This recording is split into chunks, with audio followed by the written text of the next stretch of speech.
Saudara, dari 12 tatap muka perkuliahan isu-isu global MPI ini akan kita mulai nanti perkuliahannya 1-2 kami, kemudian 3 sampai dengan 12 itu perkuliahan yang akan disajikan dari presentasi Bapak Ibu sekalian.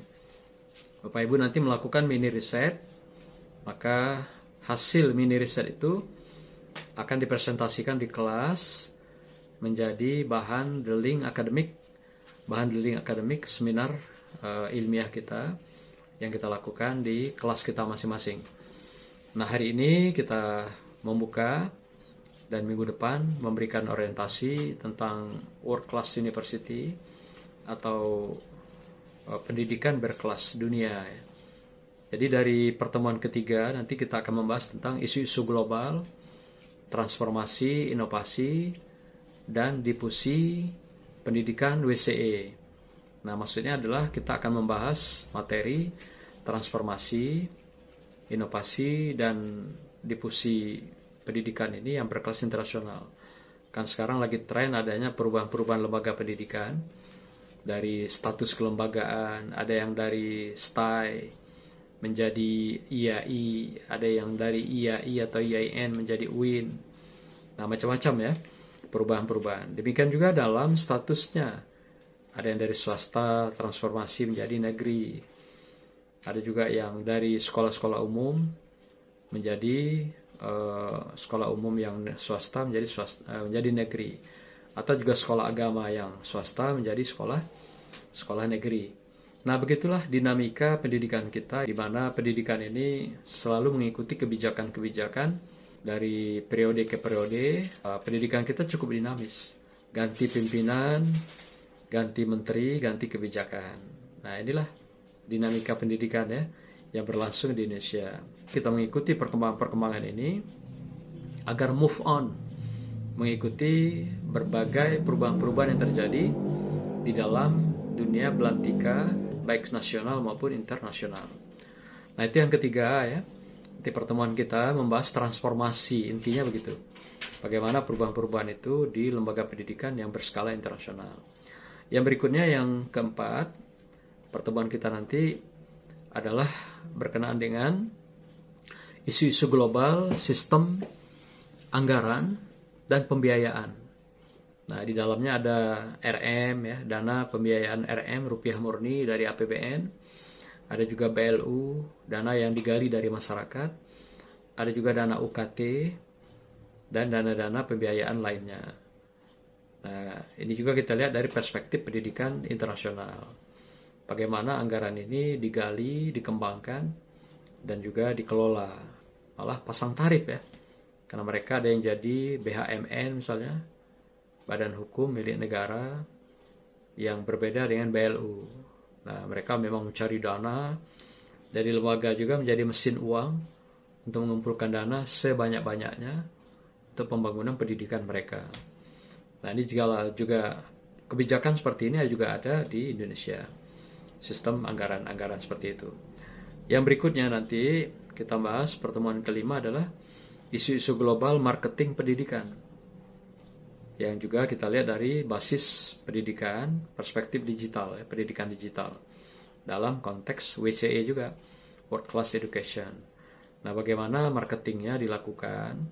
Kalau menurut pakar itu kan yang dijual pendidikan itu sebenarnya bukan sarana prasarananya, bukan juga SDM-nya, tapi adalah brand image. Brand image inilah yang dikemas, yang dimanage, dikelola, dan inilah yang diekspos ke pasaran. Sehingga dengan cara-cara itu, apalagi hari ini berbasis digital, itulah penjualan atau pemasaran lembaga pendidikan yang akan dikenal oleh dunia. Dengan digital, maka dunia bisa merambah ke dunia-dunia lain untuk mengikuti pendidikan ini.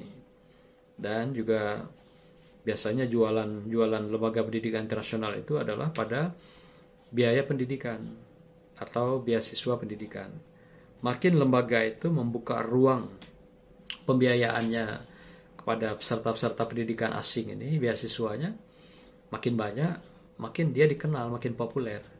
makin dia menutup diri, tidak membuka peluang kesempatan marketing ini dengan pembiayaan pendidikan ini diberikan kepada penerima beasiswa bantu pendidikan, makin juga lembaga ini terbelakang, tertinggal gitu. Jadi dengan memberikan beasiswa itu secara tidak langsung sebenarnya promote, marketing juga sebenarnya gitu. Lembaga pendidikan internasional itu semuanya mereka membuka diri untuk pembiayaan pendidikan itu. Jadi mereka keluarkan 10-15% dari dana mereka, dari profit, dan itu mereka gunakan selain dana untuk promosi, pemasaran, demikian juga dana-dana pembiayaan tadi. Itu juga sangat bagus untuk promote ya, pengenalan pendidikan ini secara internasional. Nah, kemudian yang berikutnya yang berkenaan dengan isu-isu global, manajemen mutu pendidikan. Manajemen mutu pendidikan ini yang kita kenal populer adalah TQM ya, Total Quality Management. Nah, di mana Total Quality Management ini sudah banyak ditulis oleh pakarnya. Jadi kalau Total Quality Management itu bagaikan rumah yang mulai dari pondasinya, tiangnya, dindingnya, atapnya, sampai semua interior yang ada dalam sebuah rumah. Itulah mutu. Jadi semuanya mengandung pesona, keindahan, berbagai capacity building yang ada di dalamnya. Itu menunjukkan kualitas atau mutu sebuah lembaga pendidikan. Nah, kita bicara di sini mutu pendidikan dalam perspektif juga pendidikan yang berskala internasional. Yang berikutnya nanti pertemuan yang ketujuh yaitu isu-isu global, profesionalitas, dan keunggulan bersaing. Nah, lembaga pendidikan internasional tentu profesionalitas ini menjadi sebuah bagian terdepan. Karena profesionalitas itu bukan saja unggul dan bermutu SDM-nya, tapi juga penghargaannya. Ya, dari segi payment-nya, dari segi reward-nya, dari segi karirnya. Jadi profesional itu memang betul-betul terjaga dengan baik, terpelihara dengan baik. Itu karakter ciri-ciri sebuah lembaga yang memang disemai dengan profesional. Nah, nanti apa impact-nya adalah keunggulan bersaing. Jadi kalau sebuah lembaga tidak profesional SDM-nya, tentu rendah daya saingnya atau keunggulan bersaingnya gitu. Nah, kuncinya di sana. Karena SDM adalah dinamisatornya, penggerak. Maka itu mereka harus profesional. Nah, acap kali kadang-kadang lembaga menagih profesionalitas, tapi penghargaan tidak profesional. Nah, gimana itu? Jadi nggak balance ya, paradoks. Seharusnya profesional tagihan, kemudian juga profesional penghargaan, profesional karirnya gitu. Tapi realitanya banyak paradoks. Profesional tagihannya, tapi tidak profesional penghargaannya.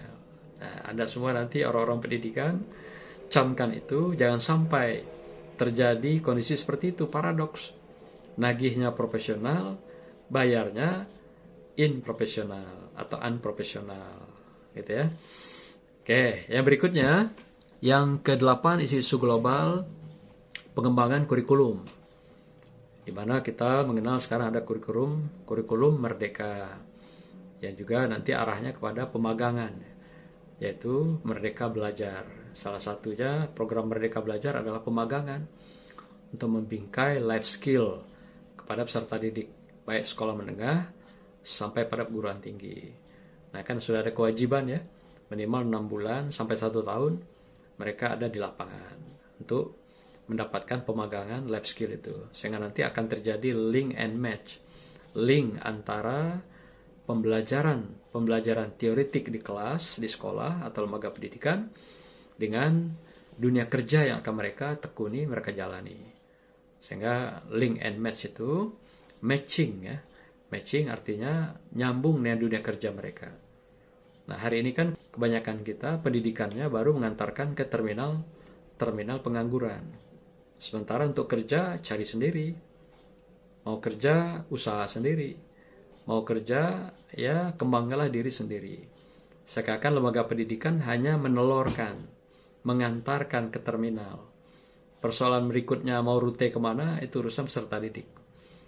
Nah, kurikulum merdeka, demikian juga Merdeka Belajar ini, ada keinginan bahwa lembaga pendidikan juga ikut bertanggung jawab.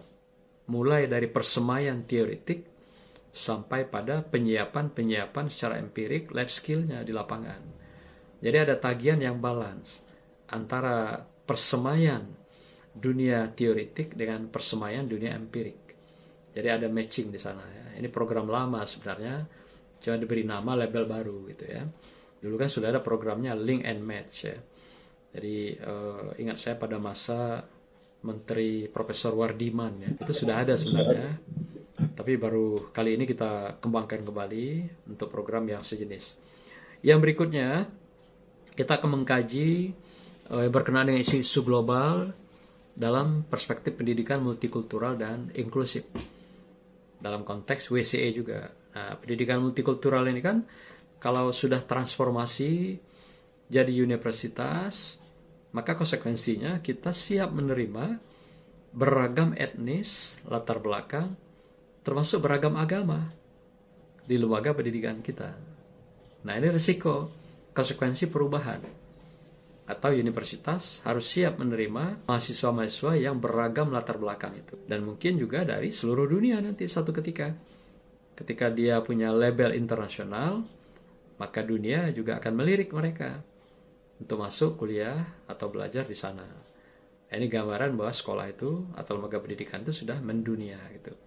Begitu juga dia akan fasilitasi pendidikan inklusif bagi mereka yang punya kelebihan. Kelebihan karena kecerdasan IQ-nya atau kelebihan dalam aspek kekurangannya. Misalnya tunarungu, ya, tunanetra dan cacat-cacat lainnya. Itulah fasilitas yang disiapkan secara inklusif untuk anak-anak kita atau peserta didik yang tidak normal dalam kehidupan. Nah, jadi pendidikan itu ada dua kalau undang-undang itu. Jadi kelebihan ya, yang berkelebihan atau istilahnya berkebutuhan. Ada kebutuhan khusus karena kelebihannya atau kebutuhan khusus karena kekurangannya. Itu namanya pendidikan inklusif. Yang berkelebihan juga kita hargai. Seperti misalnya kalau ada anak-anak IQ 140 ke atas, harusnya ada fasilitas untuk mereka. Karena daya jangkau, daya juang, daya spiritnya itu beda dengan anak-anak yang rata-rata IQ-nya 90. IQ 90 mungkin agak lambat belajarnya, agak nyantai ya, slowly gitu ya. Nah, tapi yang punya IQ 140 ke atas, speednya tinggi, itu beda. PK-nya besar itu. Jadi kalau istilah HP itu giganya besar. Atau di komputer gitu ya. Jadi dengan giga besar, RAM-nya besar, jadi daya speednya tinggi gitu. Nah, maka itu mereka diberikan yang melebihi dari standar rata-rata. Inilah sebenarnya kalau pendidikan internasional. Nah, tapi kalau pendidikan biasa campur semua kan. Mulai dari IQ 80 sampai IQ yang berkelebihan sampai 140. Sehingga tidak kelihatan anak itu muncul. Tapi dalam psikologi kelihatan itu anak-anak itu nanti berbeda cara belajarnya di kelas. Ada yang speednya tinggi, ada yang sedang, ada yang sangat lambat. Late of learning istilahnya itu. Nah, ini kita bahas nanti ya pada pertemuan-pertemuan yang berikutnya yang kita kenal dalam pertemuan ke-9 ya. Dan yang ke-10, isu-isu global kepemimpinan dan kerjasama internasional, baik institusi dan juga SDM. Nah, ini apa yang mau kita bahas? Kepemimpinan dan kerjasama ini ya, dalam konteks internasional. Hal ini tentu juga terkait dengan institusi lembaga. Seperti apa kerjasama ini dapat kita lakukan? Seperti apa pendidikan itu dapat dijalin dengan baik. Misalnya kerjasama kelembagaan. Berarti apa yang kita lakukan? Exchange misalnya. Exchange itu bisa dosennya bertukar, atau juga siswa atau mahasiswanya, atau juga model double degree, ya, yaitu gelar ganda gitu. Misalnya anak-anak kita di daerahnya, di tanah air 3 tahun. 1 tahun kita melakukan adanya degree atau double degree keluar, sehingga nanti di sana dia dapat 1 tahun, kemudian di sana dia dapatkan gelar. lalu dia selesaikan yang di tempatnya asalnya 1 tahun lagi dapat lagi gelar. Jadi ada 2 gelar gitu. Nah, ini double degree seperti ini boleh. Atau juga dosen melakukan riset bersama atau mengajar, dan juga terbitan-terbitan yang internasional, publikasi ilmiah, apakah jurnal atau buku atau riset internasional. Nah, ini mungkin bisa kita tinjau, kita lihat nanti. Tapi memang di Indonesia ini kan dana risetnya kan relatif kecil ya, dan sedikit. Itu pun rebutannya bukan main ya, ada istilah hibah bersaing gitu ya. Nah, kadang-kadang profesor nggak mau bersaing dia. Maka itu kalau di luar, mereka siapkan betul fasilitasi untuk profesor yang akan meneliti. Nanti dia melibatkan mahasiswanya, dokter-dokter muda, sehingga setahun itu bisa sampai 2-3 kali mereka keliling dunia melakukan riset internasional. Nah, kita di Indonesia ini sangat masih lemah untuk penghargaan riset bagi guru besar ini gitu ya. Kalaupun ada, kecil sekali nilainya, yang tidak sebanding dengan namanya gitu ya. Itu tadi yang saya katakan, tidak sebanding profesionalitas dalam karirnya, profesionalitas dengan penghargaannya gitu. Nah, kemudian yang berikutnya, yang ke-11, isu-isu global tentang sistem pendidikan berbasis digital. Nah, ini kan sekarang banyak ya. Sekarang ada pendidikan yang dilakukan di tanah air, juga di dunia. Di dunia itu saya kenal ada Universitas Mahatma Gandhi. Itu mahasiswanya berapa? 80 juta orang di seluruh dunia. Dan mereka mulai daftar sampai wisuda pakai toga, nggak pernah lihat kampus. Nah, itu hebatnya. Pada mahasiswanya 80 juta orang itu. Model pembelajaran seperti apa? Digital. Semua mereka lakukan dengan online. Nah, apalagi sekarang menggunakan sistem blockchain ya, pembelajaran blockchain itu dengan AI, artificial intelligence, kan setiap saat 24 jam murid bisa belajar. Langsung diakses, buka programnya, nanti mereka dengan hanya yang klik saja, mereka udah bisa belajar. Jadi dosennya sudah merubah karakter dirinya dari karakter manusia itu menjadi karakter komputer gitu, robot, AI. Nah, jadi nanti bikin dia dalam bentuk robot. Nah, dan kita sudah fasilitasi materi ajar itu untuk anak-anak kita. Ketika mereka masuk ke situs, masuk ke blog kita, mereka tinggal akses mata kuliah isu-isu global misalnya. Dia tinggal gabung, nanti dia ambil guru dosennya, dia bawa ke tempat mana mau belajar. Nah, itulah AI ya, artificial intelligence. Nah, saatnya kita memulai masuk ke dunia pembelajaran yang model blockchain ini, yang mengedepankan model AI ya. Nah, nanti ini kita riset di mana perguruan tinggi yang melaksanakan pembelajaran digital ini sepenuhnya gitu. Agar kita juga memahami dengan baik sistem pembelajaran digital ini atau sistem pendidikan digital ini, pahami regulasinya, seperti apa manajerialnya, leadership, sampai pada instruksionalnya atau pembelajaran yang dilakukan dalam pendidikan sistem berbasis digital itu. Terakhir, nanti materi kita adalah isu-isu global yang berkenaan dengan pendidikan anak usia dini dalam perspektif WCU juga, World Class Education. Nah, inilah Bapak Ibu sekalian, di mana kita mencoba menampilkan 12 tema subbahasan silabus kita. Nah, inilah Bapak Ibu sebagai pengantar perkuliahan kita yang kita bisa memanfaatkan sebagai guidance selama 1 semester perkuliahan yang kita lakukan. Demikian dari saya. Assalamualaikum warahmatullahi wabarakatuh.